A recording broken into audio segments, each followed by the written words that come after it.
ನೋಡಿ, ಸಲಿಂಗ ಕಾಮದ ಸುಳಿಯಲ್ಲಿ ಸೂರಜ್ ರೇವಣ್ಣ ಸಿಲುಕಿಕೊಂಡಿದ್ದಾರೆ.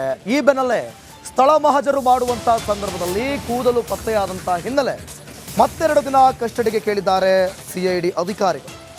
ಮತ್ತೆ 2 ದಿನ ಸಿಐಡಿ ವಶಕ್ಕೆ ಸೂರಜ್ ರೇವಣ್ಣ. ಈಗ ಪುನಃ ಸೂರಜ್ ರೇವಣ್ಣರನ್ನ ಸಿಐಡಿ ಕಸ್ಟಡಿಗೆ ಕೇಳಿತ್ತು.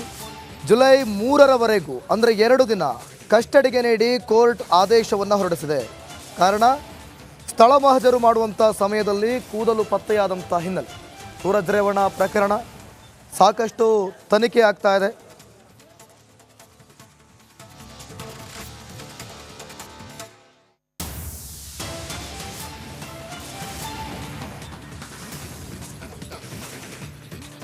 ನೋಡಿ, ಸೂರಜ್ ರೇವಣ್ಣ ಪ್ರಕರಣ ಮೊದಲನೇ ಸಂತ್ರಸ್ತ ದೂರನ್ನ ನೀಡಿದ್ದು, ಅದು ಕೂಡ FIR ಆಗಿತ್ತು. ಈಗ ಆ ಬೆನ್ನಲ್ಲೇ ಆ ದೂರಿಗೆ ಜಾಮೀನು ಅರ್ಜಿಯನ್ನ ಸಲ್ಲಿಸಲು ಮುಂದಾಗಿದ್ದಾರೆ ವಕೀಲರು. ಈಗಾಗಲೇ ಸಲ್ಲಿಕೆ ಮಾಡಿದ್ದಾರೆ. ಸೂರಜ್ ರೇವಣ್ಣ ಪರ ವಕೀಲರು ಅರ್ಜಿ ಸಲ್ಲಿಸಿದ್ದಾರೆ. ಸರ್ಕಾರಿ ವಕೀಲರಿಗೆ ಆಕ್ಷೇಪಣೆ ಅರ್ಜಿ ಸಲ್ಲಿಕೆಗೆ ಸೂಚನೆ ನೀಡಿದ್ದಾರೆ. ಬುಧವಾರಕ್ಕೆ ವಿಚಾರಣೆಯನ್ನು ಮುಂದೂಡಿದ್ದಾರೆ ನ್ಯಾಯಾಧೀಶರು. ಹಾಗಾದರೆ ಸೂರಜ್ ವಿರುದ್ಧ ಇಬ್ಬಿಬ್ಬರು ಪ್ರಕರಣವನ್ನು ದಾಖಲಿಸಿದ್ರು. FIR ಕೂಡ ಆಗಿತ್ತು. ಮೊದಲನೇ ಸಂತ್ರಸ್ತ, ಮೊದಲನೇ ದೂರುದಾರ ಏನು ಆ ಪ್ರಕರಣದಲ್ಲಿ FIR ಆಗಿತ್ತು, ಅವರನ್ನು ಸೂರಜ್ ರೇವಣ್ಣ ಅವರನ್ನು ಬಂಧಿಸಲಾಗಿತ್ತು. ಸೊ ಈ ಬೆನ್ನಲ್ಲೇ ಮೊದಲ ಪ್ರಕರಣದಲ್ಲಿ ಜಾಮೀನು ಅರ್ಜಿ ಸಲ್ಲಿಕೆ ಆಗಿದೆ. ಸೂರಜ್ ರೇವಣ್ಣ ಪರ ವಕೀಲರು ಅರ್ಜಿ ಸಲ್ಲಿಸಿದ್ದಾರೆ. ಸರ್ಕಾರಿ ವಕೀಲರಿಗೆ ಆಕ್ಷೇಪಣೆ ಅರ್ಜಿ ಸಲ್ಲಿಕೆಗೆ ಸೂಚನೆಯನ್ನು ಕೂಡ ನೀಡಲಾಗಿದೆ. ಈ ವಿಚಾರವನ್ನು ಬುಧವಾರಕ್ಕೆ ಮುಂದೂಡಿದ್ದಾರೆ ನ್ಯಾಯಾಧೀಶರು.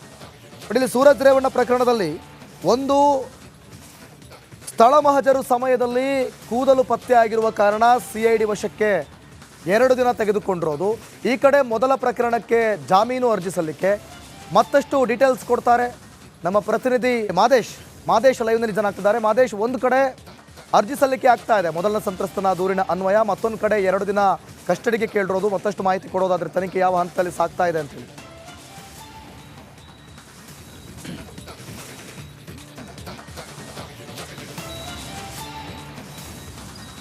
ದಿವಿತ್, ಈಗಾಗಲೇ ಈ ಒಂದು ಪ್ರಕರಣಕ್ಕೆ ಸಂಬಂಧಪಟ್ಟಂತೆ ಅಂದರೆ ಸಲಿಂಗ ಕಾಮ ಪ್ರಕರಣಕ್ಕೆ ಸಂಬಂಧಪಟ್ಟಂತೆ ಸೂರಜ್ ರೇವಣ್ಣನ ಸಿಐಡಿ ಅಧಿಕಾರಿಗಳು ಅರೆಸ್ಟ್ ಮಾಡಿ ವಶ ಪಡೆದು ಈಗಾಗಲೇ ಸಾಕಷ್ಟು ತನಿಖೆಯನ್ನು ನಡೆಸಿದ್ದಾರೆ. ಒಟ್ಟು ಅವರ ವಿರುದ್ಧ 2 ಕೇಸುಗಳು ದಾಖಲಾಗಿತ್ತು. ಆ 2 ಕೇಸ್ಗೆ ಸಂಬಂಧಪಟ್ಟಂತೆ ಸಿಐಡಿ ಅಧಿಕಾರಿಗಳು ತನಿಖೆಯನ್ನು ಮಾಡುವಂಥ ಕೆಲಸವನ್ನು ಮಾಡ್ತಿದ್ದಾರೆ. ಈಗಾಗಲೇ ಸ್ಥಳ ಮಹಜರು ಪ್ರಕ್ರಿಯೆಯನ್ನು ಮುಗಿಸಿದ್ದಾರೆ. ಈ ವೇಳೆ ಒಂದಷ್ಟು ವಿಚಾರಗಳು ಪತ್ತೆಯಾಗಿದೆ. ಅಂದರೆ ಸ್ಥಳ ಮಹಜರು ಸಂದರ್ಭದಲ್ಲಿ ಒಂದಷ್ಟು ಎವಿಡೆನ್ಸ್ಗಳು, ಮೂಲ ಎವಿಡೆನ್ಸ್ಗಳು ಅಂತೀವಲ್ಲ, ಇಂಪಾರ್ಟೆಂಟ್, ಈ ಒಂದು ಕೇಸ್ನಲ್ಲಿ ಇಂಪಾರ್ಟೆಂಟ್ ಪಾತ್ರ ವಹಿಸುವಂಥ ಎವಿಡೆನ್ಸ್ಗಳು ಪತ್ತೆಯಾಗಿದೆ.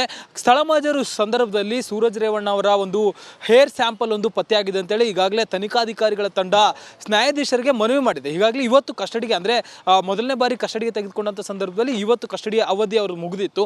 ಹೀಗಾಗಿ ಮತ್ತೊಂದು ಸರ್ತಿ ಕಸ್ಟಡಿಗೆ ಬೇಕು, ಇನ್ನೂ ಕೂಡ ಸಾಕಷ್ಟು ತನಿಖೆ ಬಾಕಿ ಇದೆ ಅಂತೇಳಿ ಸರ್ಕಾರದ ಪರ ವಕೀಲರು ನ್ಯಾಯಾಧೀಶರಿಗೆ ಮನವಿ ಮಾಡಿದ್ರು. ಯಾಕೆ ಕಸ್ಟಡಿಗೆ ಬೇಕು ಏನು ಅನ್ನೋಂಥ ಕಾರಣಕ್ಕೆ ಕೇಳಿದ್ರು. ಅಂದರೆ ಈಗಾಗಲೇ 4 ದಿನಗಳ ಕಾಲ ತನಿಖೆ ನಡೆದಿದೆ.